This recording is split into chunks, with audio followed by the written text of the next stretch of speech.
You ever wake up one morning and know you're just about to ruin one robot's entire career? Welcome to Mega Man X, the game where humanity's brightest future involves putting on tiny blue boots and committing mechanical manslaughter. Released in 1993, Mega Man X took the classic Mega Man formula and injected it with pure 90s angst, gave it wall jumping and said, "Good luck, idiot." Today, we're diving into a world where every animal is angry, every boss has a punny name, and everything explodes if you look at it too hard. This is a faulty breakdown of Mega Man X. Upon booting the game, you're hit with this mechanical hum that feels like the world's on the edge of collapse, because it is. Mega Man X doesn't start with a title screen begging you to press start, it starts with a statement. You're not in Mega Man's Saturday morning cartoon anymore. You're in the future, and it kinda rocks. You slam into the opening stage, no boss select, no handholding, just get good or get wrecked. Speed run through a crumbling highway, cars explode, bees the size of a Honda Civic try to murder you, and you realize pretty quickly, X isn't just fighting robots anymore, he's fighting the world falling apart in real time,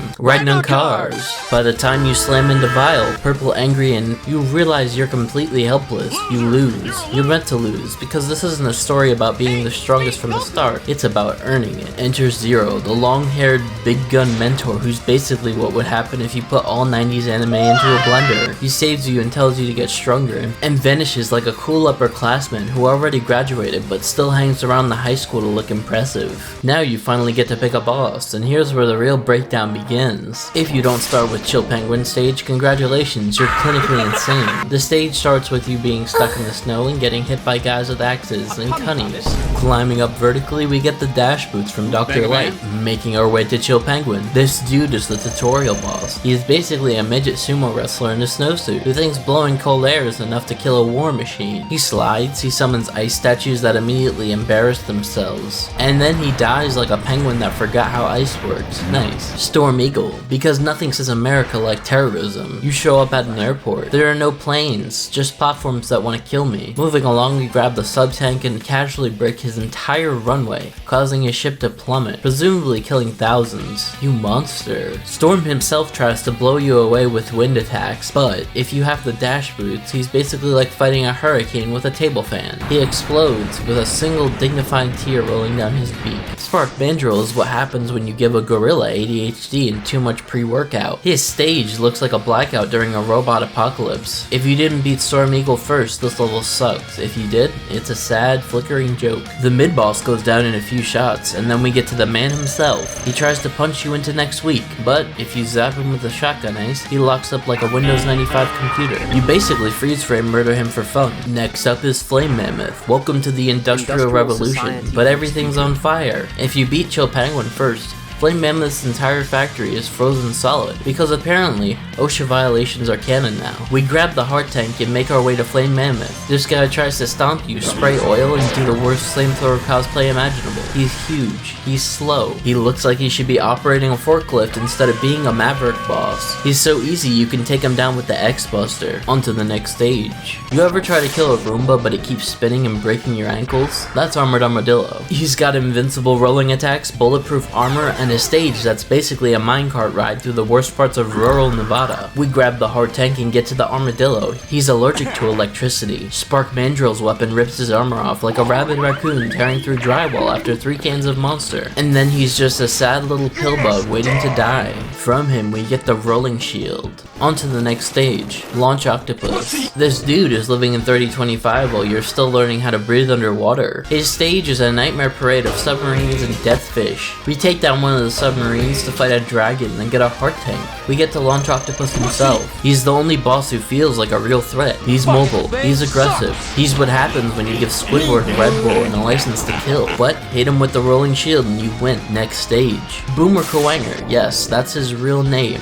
No, I don't know why Capcom did this. Is what you get if a beetle and a pro wrestler had a child and taught him the art of teleportation. His stage is vertical hell, endless ladders, spikes, and a growing sense of existential dread. Fight him fair, and he's a teleporting nightmare. Use Launch Octopuss's weapon, and he becomes slightly more manageable, though still faster than you on your best day.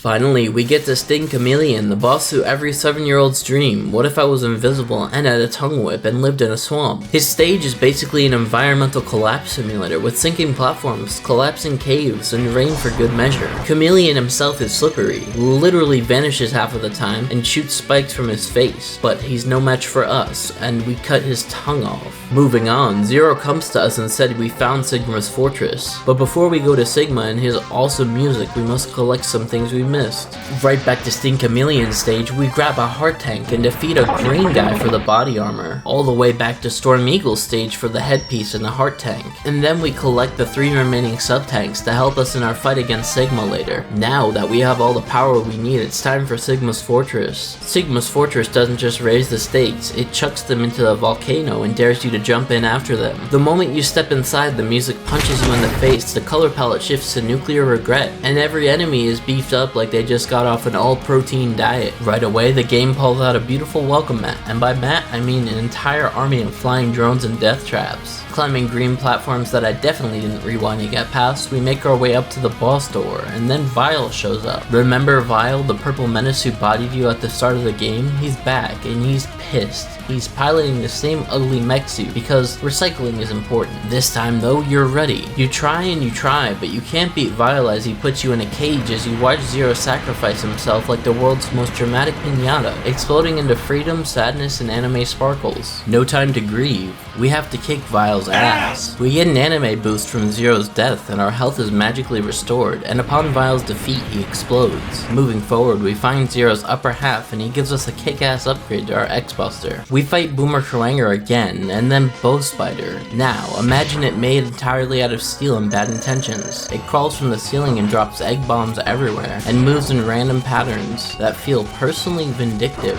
Your job is to awkwardly dodge around like a caffeinated gazelle and blast it with shotgun ice during the 3 seconds per minute it's actually vulnerable. You beat it somehow and move deeper. Stage 2 isn't here to play. Stage 2 wants you dead. More spike traps, more enemies, and then boss rush number 1. Every Maverick you defeated before is back, alive, angrier, and slightly crustier. You fight them all one by one, your special weapons turning the fights into weirdly satisfying slapstick comedies. Chill Penguin still dies the funniest. And when you think you're done, nope, the walls come alive. Randa Bangda shows up, and a massive stone face with eyes that shoot lasers and a nose that slams you. It's the worst boss you've ever seen, and it's not even trying to hide it. You blast out the eyes and nuke the nose. You move on, emotionally damaged, but alive nonetheless. Now the game gets real dirty. Sigma Stage 3 is here to drain your soul. There are no checkpoints, no breaks, just cruel enemies and the knowledge that death means redoing everything. After finishing the boss rush at the end waits D-Rex, a boss that's literally 2 giant blocks trying to crush you into a hot pocket. The fight's awkward, clunky, weirdly funny, and incredibly deadly if you slip once. After 1,000 rewinds, we break D-Rex apart. You climb and fill your sub-tanks real quick. The music fades, only Sigma remains. Sigma stands there looking like a CrossFit Darth Vader. No big speech, no stalling. First he sends Velgarder, his loyal robot dog. The dog zips around, breathes fire, and will absolutely combo you into next week if you get sloppy. You kill him, not out of hate, not out of mercy, but the world left you no other choice. No reticle for you. Then, Sigma pulls out the big guns, lightsaber out, lightning fast dashes, moves that could delete you in 2 hits. It's brutal. You're slower, weaker, but you're smarter. You memorize his patterns, you fight like hell, and when you finally take Sigma down, he laughs, because he has a second phase. Sigma fuses with the giant mechanical body, becoming a literal nightmare god. The whole room is electric death. He summons lightning, he fires lasers, he tries to crush you against walls. There's no safe ground, no forgiveness. It's just you, a wall, and sheer stubbornness. You hang on, you chip away at him, shot after shot, climb after climb, rewind after rewind, until finally,